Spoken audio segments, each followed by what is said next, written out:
Je bois de l'eau en bouteille. Oui, ça pollue, mais moi j'aime bien polluer. J'aime pas spécialement polluer. On fustige beaucoup les gens qui boivent de l'eau en bouteille, et comme quoi l'eau du robinet c'est bien mieux. Mais en fait, moi j'ai pas l'impression que c'est pas parce que l'eau du robinet pollue pas, et ben, c'est pas pour ça que c'est de l'eau vraiment de bonne qualité, quoi. Je pense qu'il y a du bien et du moins bon dans les deux cas. Je pense qu'il faut un peu apporter un peu de nuance. Parce que ce qu'on reproche beaucoup à l'eau en bouteille, c'est clairement c'est que ça pollue parce que ça crée beaucoup de déchets. Et en fait, c'est son prix, c'est un prix exorbitant parce que c'est bien plus cher que l'eau du robinet. Ce qui est vrai. Alors bon, c'est vrai qu'il vaut mieux privilégier des bouteilles de 5 litres, là, les grosses bonbonnes, que des bouteilles de 50 centilitres, ça pour limiter les déchets. Si l'eau est de meilleure qualité et que c'est meilleur pour la santé, bah moi personnellement je préfère payer mon eau plus cher. Parce que je veux dire, chacun ses priorités, mais on achète tous des choses qui sont totalement inutiles et qui coûtent cher aussi. L'eau, c'est un peu vital quand même, quoi.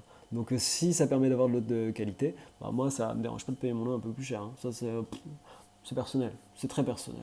La qualité de l'eau en bouteille, je pense qu'il y en a des très bonnes et des pas bonnes du tout. Mais par contre, l'eau du robinet, moi j'ai un peu j'ai un peu un scepticisme, et je pense que c'est pour ça que je consomme pas vraiment, enfin pas beaucoup de l'eau du robinet. L'eau qu'il y a dans le robinet, quoi, c'est toujours la même. C'est quand même une eau qui est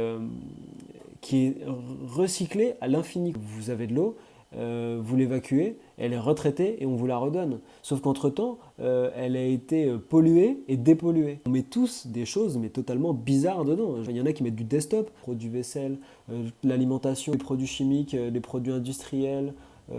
Jamais d'un nombre incroyable de produits bizarres qui tombent dans l'eau. C'est la même qui va retourner dans votre robinet. Sauf qu'entre-temps, elle va être traitée. Et ce qui est bizarre, c'est on bourre l'eau de produits chimiques. Et quand on va la retraiter, en fait, pour enlever ces produits chimiques, on va la traiter avec des produits chimiques.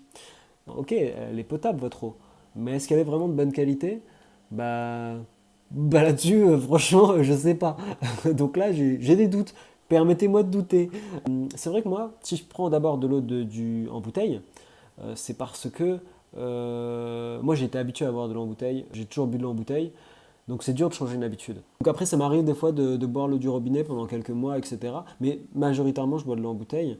Et en fait je suis un peu sceptique par rapport à l'eau du robinet, donc ce qui fait que ça m'a jamais convaincu. Ce qui est mieux pour l'eau en bouteille, c'est de boire de l'eau avec des bouteilles en plastique dur, parce qu'il y a moins de perturbateurs endocriniens, il y a moins de particules plastiques, etc. Et moi, elle est par cycle 15 000 fois, quoi. Donc je pense que dans ce débat, je pense que la vérité, elle n'est pas aussi simple. Je pense qu'on sait facilement, on peut facilement reconnaître une eau potable, mais je pense que c'est plus difficile de reconnaître une eau de bonne qualité. Et c'est pour ça que je pense que la vérité, elle n'est pas si simple que ça, et que c'est beaucoup par rapport aux croyances, et que chacun fait ses choix en fait sur ce qui lui paraît mieux pour lui en fait, tout simplement, avec les infos qu'on a. Chacun fait ses choix, hein, puis à la fin, bon, on verra quoi. Moi je dis ça, voilà, je dis ça comme ça.